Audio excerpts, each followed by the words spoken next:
এই দুনিয়ার পুরো জীবনটা এটা হচ্ছে লালসাময় একটা জীবন, লোভ, মরিচিকা, মায়াজাল। এই মায়াজালে আমরা আটকে আছি, ফলে মৃত্যুর কথা আমরা ভুলে গিয়েছি। পাগলের মতো ছুটছি, আরো টাকা লাগবে, আরো খ্যাতি লাগবে, আরো যশ লাগবে, আরো দাপট লাগবে। আমার এত টাকা দিয়ে কি হবে? এত সম্পদ দিয়ে কি হবে? এত ব্যস্ততা দিয়ে কি হবে তোমার? স্টপ, থামুন, অনেক হয়েছে। আন্না, থামুন, take a rest, take a breath, think about death, think that you have to go back to your Lord. একটু বসেন না, একটু ভাবেন যে আমাকে চলে যেতে হবে, চলে যেতে হবে। এই কোলাহল, এই ব্যস্ততা, এগুলো থাকবে, থাকবো না আমি। সাইয়েদনা ওমর ফারুক বলেছেন, মুতু ক্বাবলা আন তামুতু, মরার আগে একবার মরো। হাসিবু ক্বাবলা আন তুহাসাবু আলাইকুম, তোমার হিসাব নেওয়ার আগে তুমি একবার নিজের হিসাবটা করো না। কাগজ বের করে একটু লিখো না কি কি ভালো কাজ করছিলা, যেগুলো দিয়ে নাজাতের ওসিলা হতে পারে। 1 2 3, আর কি কি আকাম কুকাম করছো দেখো না, লিখে দেখো তোমার অবস্থাটা কি। মরার আগে একবার মরো।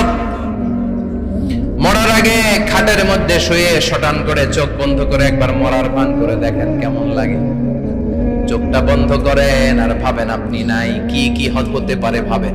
আপনার ছেলে মেয়েরা কান্না জুড়ে দিবে, আপনার প্রাণের স্ত্রী বিলাপ শুরু করে দিবে, বন্ধু বান্ধবের চিৎকার আর মাতম, স্থানীয় এলাকার মসজিদে ঘোষণা, অমুক এলাকার নিবাসী অমুক ভাই অমুকের ছেলে অমুক দুনিয়ায় নাই। সব আত্মীয়রা চলে আসবে, ফেসবুকে স্ট্যাটাস দেয়া হবে, সবাই সবাইকে জানাবে বিকাল 4টায় অমুক হাই স্কুল ময়দানে আপনার জানাজা। ছুটে আসবে, সবাই ছুটে আসবে আপনাকে শেষ বিদায় দিতে, গুড বাই জানানোর জন্য, আল ওয়াদা, বিদায় জানাতে আসবে সবাই। 4 তাকবীর দিয়ে আপনার জানাজা হবে, অশ্রুসিক্ত জানাজায় আপনার বিদায় হবে। কাঠের খাটিয়ার মধ্যে করে কাঁধে তুলে আপনারে কবরে নেওয়া হবে। আগে থেকে খুঁড়ে রাখা কবরটার মধ্যে আপনারে বিছিয়ে দেয়া হবে। পাশের কচি দিয়ে তার উপরে মাটির চাপা দিয়ে সব চলে যাবে। ভাবেন না একবার চোখ বন্ধ করে, this is the circle of life, this is the nature of life. এটা সবার হবে, আমার হবে, আপনার হবে। এত মায়া, এত ভালোবাসা কই যাবে? কেউ থাকবে না, সবাই আপনার অন্ধকার কবরে রেখে দিয়ে চলে আসবে। উপরে বাঁশের কঞ্চি, তার উপরে মাটির চাপা, অন্ধকার আর অন্ধকার। এই অন্ধকার যেন শেষ হতে চায় না, শুধুই অন্ধকার, ঠিক কিনা? এজন্য আমাদের চলে যেতে হবে। দাদা গেল, চাচা গেল, মামা গেল, আমাদেরকেও যেতে হবে, জোরে কোন ঠিক কিনা? একদিন মাটির ভেতরে হবে ঘরে মন আমার, কেন বন্ধ দালান ঘর, প্রাণ পাখি উড়ে যাবে পিঞ্জর ছেড়ে।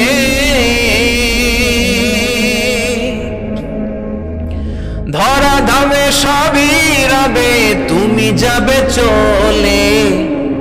বন্ধু বান্ধব যত, মাতা পিতা যারা সুত, সবই হবে তোমার পরে।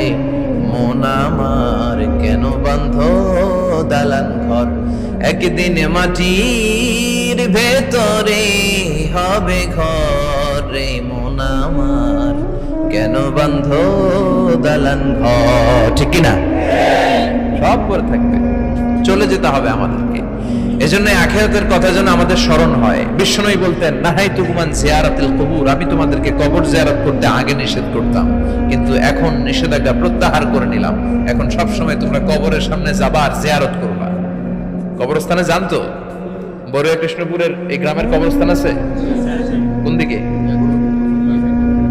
পূর্ব দিকে আছে, গোখরার জলের ওদিকে। যান আপনারা, একটু যাবেন, একটু গেলে আখিরাতের কথাটা স্মরণ হবে। ওখানে ছোট শিশুরা শুয়ে আছে, কিশোর যুবকরা আছে, আপনার মতো তাগড়া যুবক, মুরব্বীরা আছে। এরা এই এলাকায় থাকতো, এরা আকাশ থেকে নেমে আসে না, এই এলাকার সন্তান, আজ নাই। একটা সার্টেন পিরিয়ড শেষে আপনিও থাকবেন না। This is the nature of life, this is the circle of life. ছোট্ট শিশু হয়ে এসেছিলেন, শৈশব, কৈশোর, যৌবন, প্রৌঢ়ত্ব। আগে ছিলেন সিঙ্গেল, বিয়ে করে হয়ে গেলেন ডবল। এরপরে আল্লাহ আপনাকে একটা মেয়ে দিল, এরপরে মেয়েকে বিয়ে দিয়ে শ্বশুর হলেন, এরপরে ওই মেয়ের ঘরে সন্তান হতে নানা হলেন। আর কতদিন? অনেক দিন হলো তো, অনেক লম্বা সময় পেয়েছেন আপনি। Think about death. এবার যাওয়ার কথা ভাবেন। আখিরাতের সামানের কথা ভাবেন, ফিরে যেতে হবে। কি শক্তিশালী যুবক, বার্ধক্য চলে আসলে লাঠি ছাড়া চলতে পারে না। কুচকুচে কালো দাড়ি সাদা হয়ে যায়, দাড়ির শুভ্রতা, বয়সের ভার, রং ধরা যৌবন জং ধরে শেষ, ঠিক কিনা? This is the circle of life. যুবক ভাইরা, এটাই জীবন, চলে যেতে হবে, কেউ থাকতে পারবে না, ঠিক কিনা? এটা রিমাইন্ডার আল্লাহ এই সূরার ভেতরে দিয়েছেন যে তোমাদেরকে ফিরে যেতে হবে, এই লোভ লালসা ছেড়ে দাও। রব্বুল আলামিন বলেন, আলহাকুমুত তাকাসুর হাত্তা যুরতুমুল মাকাবির। ও গোলাম, দুনিয়ার সম্পদ, লোভ লালসা তোদেরকে পাগল বানিয়ে দিয়েছে। এই লোভ পাগলামি কোনোদিন তোদের থামবে না যতদিন না তোরা কবরে ঢুকবি, ঠিক কিনা? কার কথা? আল্লাহ বললেন, দুনিয়ার সম্পদ আর লোভ আর মোহে তোমরা গাফেল হয়ে গিয়েছো।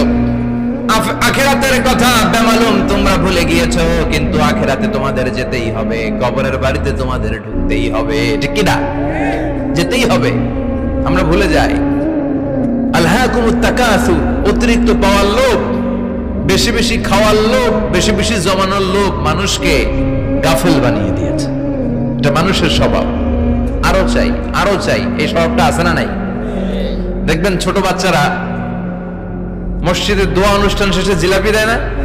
বড় কৃষ্ণপুর কি দেয়? আগে বাতাসা দিত না, এখন কি দেয়? জিলাপি দেয়, মিষ্টি দেয়। তো মসজিদের 2-3 গেট থেকে যদি দেয়, ছোট বাচ্চারা দেখবেন এদিক দিয়ে কয়েকটা নিয়ে আবার ওই গেটে লাইন ধরে। ওর হাত হলো ছোট হাত, ওর হাত ভর্তি জিলাপি, আর নেওয়ার জায়গা নেই, এরপর আরেক জায়গায় লাইন ধরছে, আরো লাগবে আরো লাগবে, এই আরো আরো আরো চাই, এই স্বভাবটাই মানুষকে কুড়ে কুড়ে শেষ করে দিয়েছে। এত লাগবে কেন তোমার? চাহিদার কোনো শেষ নাই, unlimited demand of human being. যার আছে বেশি তার চাই বেশি, যার সাইকেল আছে তার হুন্ডা চাই, হুন্ডা আছে তো প্রাইভেট কার চাই, প্রাইভেট কার আছে তো প্লেন চাই, প্লেন আছে তো হেলিকপ্টার চাই, হেলিকপ্টার আছে তো ওইটা চাই, ওইটা আছে তো সেটা চাই, ঠিক কিনা?